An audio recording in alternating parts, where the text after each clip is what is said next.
राधे राधे दोस्तों, कैसे हैं आप सब। उम्मीद है अच्छे होंगे। मैं भी बहुत बढ़िया हूँ दोस्तों। स्वागत है आपका आपके अपने यूट्यूब चैनल में स्टार्ट विद आदित्य में।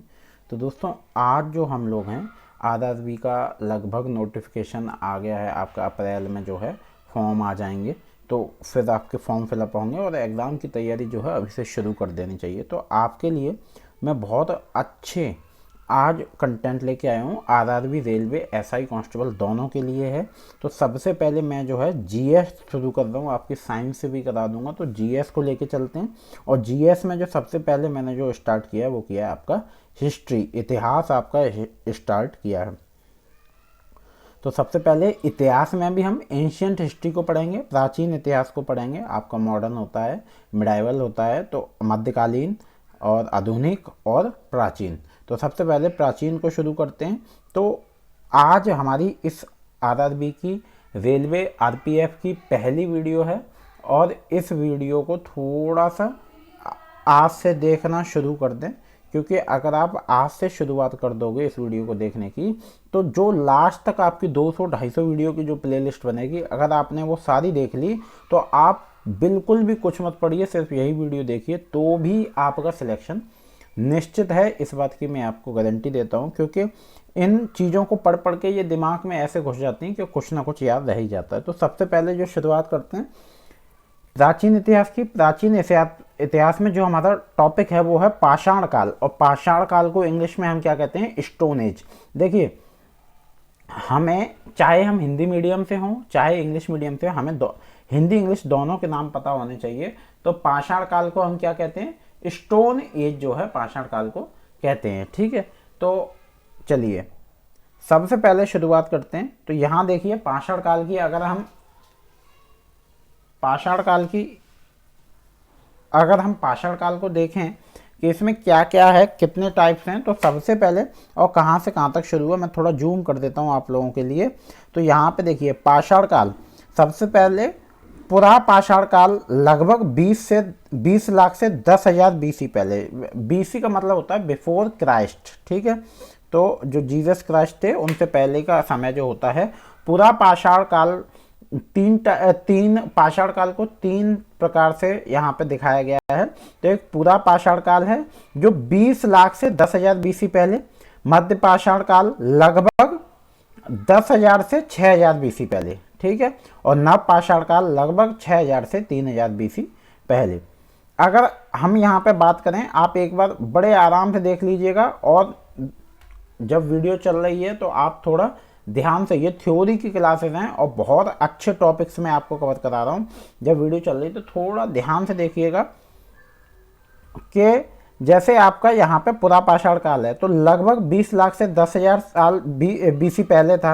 अब पुरा पाषाण काल के जो विभाजन हुआ है तो वो किस में हुआ? निम्न पाषाण, मध्य पाषाण काल और उच्च पाषाण काल। पाषाण काल को हम कहते हैं स्टोन एज। तो निम्न पाषाण काल, मध्य पाषाण काल और उच्च पाषाण काल। अगर हम बात करें कि निम्न पाषाण काल क्या होता है, तो निम्न पाषाण काल है आपका कोड़ उपकरण, हस्त कुठार, खंडक, विदारणी।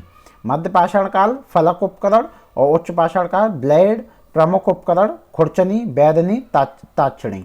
देखिए, अब यहाँ पे ये आपको समझ में नहीं आएगा कि कोड़ उपकरण क्या है, हस्त कुठार, खंडक, विदारणी, फलक उपकरण, ये औजार हैं। ये जो पाषाण काल जो आपको स्टोन एज बताई जा रही है, तो जो पत्थरों से औजार बनते थे। उच्च पाषाण काल में क्या बनता था? आपका ब्लेड बनते थे, पैने ब्लेड बनाते थे। खुरचनी, बेदनी, खुरचनी जिससे हम खुरचते हैं, खुरपी टाइप का जो आज हम बोलते हैं, ऐसे पत्थरों से औजार बनाते थे। तो इन औजारों के टाइम से विभाजन किया गया है कि निम्न पाषाण काल में कौन से औजार थे, मध्य पाषाण काल में कौन से औजार थे, उच्च पाषाण काल में कौन से औजार थे।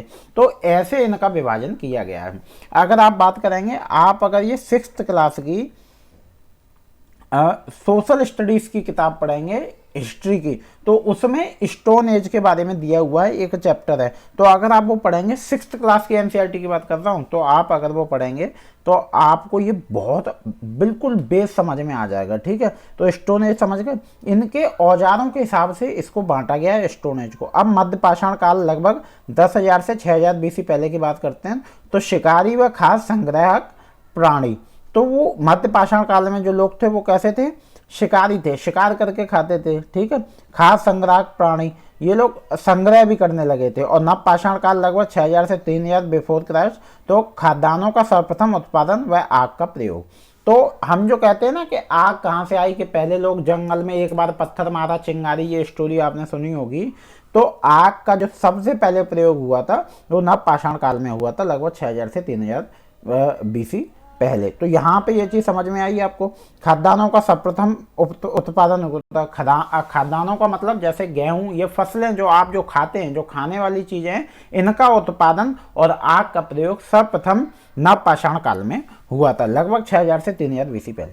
अगर आपसे एक क्वेश्चन बनता है कि सबसे पहले जो है आग का प्रयोग कौन से काल में हुआ था, तो आपका जवाब होना चाहिए नव पाषाण काल में हुआ था। और अगर वो पूछता है कि नव पाषाण काल कितनी ईयर्स पहले था, तो 6000 से 3000 BC पहले। ठीक है, तो यहाँ आपका ये चीज़ें समझ में आ गई। अब यहाँ पे थोड़ा और देख लेते हैं। देखिए, प्रागैतिहासिक काल के पहले युग को कहा जाता है पुरापाषाण काल। आपके वन वर्ड क्वेश्चन में भी मैं साथ में कराए दे रहा हूँ। प्रागैतिहासिक काल के पहले युग को कहा जाता है पुरापाषाण काल। पुरातात्विक स्थल पर गर्त आवासों के प्रमाण हैं बुर्जहोम। बुर्जहोम नव पाषाण युगीन स्थल स्थित है जम्मू और कश्मीर में। मेहरगढ़ नव पाषाण काल की बस्ती पाकिस्तान के प्रांत में स्थित है, बलूचिस्तान में। ठीक है, ये वन वर्ड क्वेश्चन है जो आपके बन सकते हैं, बहुत ज़्यादा आते हैं। पुरातात्विक स्थल इनाम गांव स्थित है महाराष्ट्र में, और पुरातात्विक स्थल कोल्डिहावा स्थित है उत्तर प्रदेश में।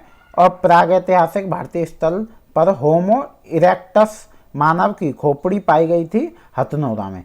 तो यहाँ पे ये जगह हैं जो पुराने समय में जो नाम थे महाराष्ट्र में, उत्तर प्रदेश में।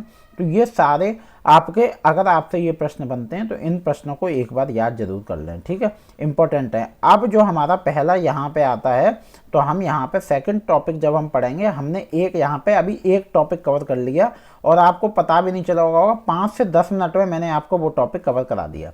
ठीक है, और वो टॉपिक आपका क्या था? एंशिएंट हिस्ट्री का, प्राचीन इतिहास का पहला टॉपिक हमारा था स्टोन एज पाषाण काल। तो एक बार मैं रिव्यू करा देता हूँ, आपको रिवाइज हो जाएगा तुरंत बहुत जल्दी में। पाषाण काल, पुरा पाषाण काल लगभग 20 लाख से 10,000 BC। मध्य पाषाण काल लगभग 10,000 से 6,000 BC पहले। नव पाषाण काल 6,000 से 3,000 BC पहले। पुरा पाषाण के 3 विभाग कर दिए, निम्न पाषाण, मध्य पाषाण और उच्च पाषाण। इनमें हथियारों औजारों के आधार पर विभाजन किए। तो पहले में कोड़ उपकरण थे, फलक उपकरण और ब्लेड प्रमुख उपकरण था। दूसरे मध्य पाषाण काल में क्या था? शिकारी व खाद्य संग्रह प्राणी होने लगी थी। और तीसरा जो था आपका नव पाषाण काल, इसमें आग का सर्वप्रथम प्रयोग हुआ था और खाद्यान्नों का सर्वप्रथम उत्पादन इसी में हुआ था। और ये आपके कुछ, चलिए सेकंड टॉपिक की शुरुआत करते हैं। तो सिंधु घाटी सभ्यता, इंडस वैली सिविलाइजेशन। आपको मैं एक और बात बता दूं दोस्तों कि सिंधु घाटी सभ्यता जो है वो बहुत ज़्यादा इम्पोर्टेंट है। अगर आप एंशिएंट हिस्ट्री उठाओगे और अगर किसी में भी इसका आपका सिंधु घाटी सभ्यता का टॉपिक आता है, तो आप ये समझिएगा कि सिंधु घाटी सभ्यता उसमें ज़रूर आएगा, हिस्ट्री में आपका क्वेश्चन ज़रूर बनेगा, ये बात निश्चित है। दोस्तों इस साउंड के लिए क्षमा चाहूँगा क्योंकि अब इसको मैं नहीं रोक सकता हूँ। चलिए कोई बात नहीं। तो सिंधु घाटी सभ्यता, इंडस वैली सिविलाइजेशन, तो यहाँ पे आपके कुछ इम्पोर्टेंट क्वेश्चंस दिए हुए हैं, तो हम इसको यहाँ पे कवर करते हैं। इसके बाद मैं आपकी वीडियो यहाँ पे 2 टॉपिक, ये सिंधु घाटी सभ्यता और कराऊंगा, उसके बाद मैं आपकी अगली कराऊंगा। स्थल, नदी और उत्खनन वर्ष, तीनों चीज़ें दी हैं कि जगह कौन सी थी, वहाँ नदी कौन सी थी, ये कौन सी नदी के पास बसा था ये जगह, और उत्खनन वर्ष कौन सा था उसका। तो हड़प्पा जो जगह थी, आपने बहुत सुना होगा हड़प्पा सभ्यता के बारे में। तो हड़प्पा जो थी वो रावी नदी के बाएं तट पर 1921 ईस्वी में थी और इसके उत्खनन करता थे दयाराम साहनी। और स्थल की स्थिति मांटगोमरी जिला, पंजाब, पाकिस्तान, जो कि आज जो जगह थी ये हड़प्पा, ये आज पाकिस्तान में है। ठीक है, मोहनजोदड़ो सिंधु नदी के दाएं तट पर था। हड़प्पा बाएं तट पर था और मोहनजोदड़ो सिंधु नदी के दाएं तट पर था। 1922 ईस्वी उत्खनन वर्ष थी और उत्खनन करता थे RD बनर्जी, सिंध का लड़काना जिला, पाकिस्तान। ठीक है, तो जो आज कहाँ पे है? पाकिस्तान में। सुतका गेंडोर दशत नदी, जो 1927 ईस्वी में, और इसके उत्खनन करता थे RL स्टाइन, जो कि आज पाकिस्तान में। ये स्थल की स्थिति क्या है? ये आज पाकिस्तान में है। चनूदड़ो सिंधु नदी 1931 में, एनजी मजूमदार इसके उत्खनन करता थे और ये भी कहाँ पे है, सिंध पाकिस्तान में। रंगपुर मादर नदी 1954 ईस्वी में इसका उत्खनन वर्ष, ये जो उत्खनन हुआ था 1954 में इसको खोजा गया था। और किसने उत्खनन किया था इसका, एस.आर. राव ने किया था, जो कि अहमदाबाद भारत में है। कोट दीजी सिंधु नदी 1955 में 57 ईस्वी में इसको खोजा गया था और फजल अहमद खान ने इसका उत्खनन किया था, जो कि आज सिंध पाकिस्तान में है। रोपड़ सतलज नदी के किनारे था, रोपड़ सतलज नदी के किनारे था। 1953 ईस्वी में वाई.डी. शर्मा पंजाब भारत में है, जो कि आज भारत में है। और कालीबंगा घग्गर नदी 1961 ईस्वी माफ करिएगा, बीबी लाल हनुमानगढ़ राजस्थान। लोथल भोगवा नदी 1955 से 62 ईस्वी, एस.आर. राव अहमदाबाद गुजरात। ये देखिए मैं यहाँ पे जो पुराने थे स्थल उनके नाम बोलता जा रहा हूँ, किस नदी के किनारे थे वो बताता जा रहा हूँ, इसको कब खोजा, मतलब ये पहले बहुत पुराने टाइम पे थी तो ये दब गए थे, तो ये कैसे पता चला किसने खोजा, तो उनके नाम, कब कौन सी सन में इसका पता चला वो नाम, और आज इस जगह की कहाँ लोकेशन है वो यहाँ पे दी हुई है। तो लोथल भोगवा नदी 1955 से 62 ईस्वी, एस.आर. राव अहमदाबाद गुजरात में है प्रेजेंट टाइम में। आलमगीरपुर भारत हिंडन नदी के किनारे था, 1958 ईस्वी में इसका उत्खनन हुआ था। वाई.डी. शर्मा जी ने किया था, जो कि मेरठ उत्तर प्रदेश में है ये जगह अभी। सुरकोटदा ये आपकी 1972-75 ईस्वी में इसको खोजा गया था। और जगतपति जोशी गुजरात कच्छ में है ये। बनावली प्राचीन सरस्वती नदी 1973 ईस्वी, आर.एस. बिष्ट ने खोजा था, जो कि हरियाणा में है। और धौलावीरा 1990 से 91 ईस्वी, एस.आर. बिष्ट कच्छ गुजरात में। तो ये मैंने आपको यहाँ पे ये करा दी। अब इससे कुछ इंपॉर्टेंट आपके फैक्ट और टॉपिक्स और हैं, तो उनको हम देखते हैं। तो आपके क्या इंपॉर्टेंट फैक्ट टॉपिक बन रहे हैं। हड़प्पा सभ्यता की प्रसिद्ध नृत्य करती हुई लड़की डांसिंग गर्ल की सामग्री का उपयोग करके बनाई गई थी, ये आपका क्वेश्चन है। तो सिंधु सभ्यता का पुरातात्विक स्थल दैमाबाद नदी के तट पर स्थित है और हड़प्पा स्थल भारत में स्थित है। तो ये आपको बताना है। तो देखिए हड़प्पा सभ्यता की प्रसिद्ध नृत्य करती हुई लड़की डांसिंग गर्ल की सामग्री का उपयोग करके बनाई गई, कांसा की सामग्री का उपयोग करके बनाई गई थी। दूसरा जो आपका क्वेश्चन था, सिंधु सभ्यता का पुरातात्विक स्थल दैमाबाद नदी के तट पर स्थित है, प्रवरा नदी के तट पर स्थित है। हड़प्पा स्थल भारत में स्थिति है दैमाबाद। चलिए अगला प्रश्न है, ये आपके कुछ इंपॉर्टेंट क्वेश्चन है जो मैं आपको करा देता हूँ।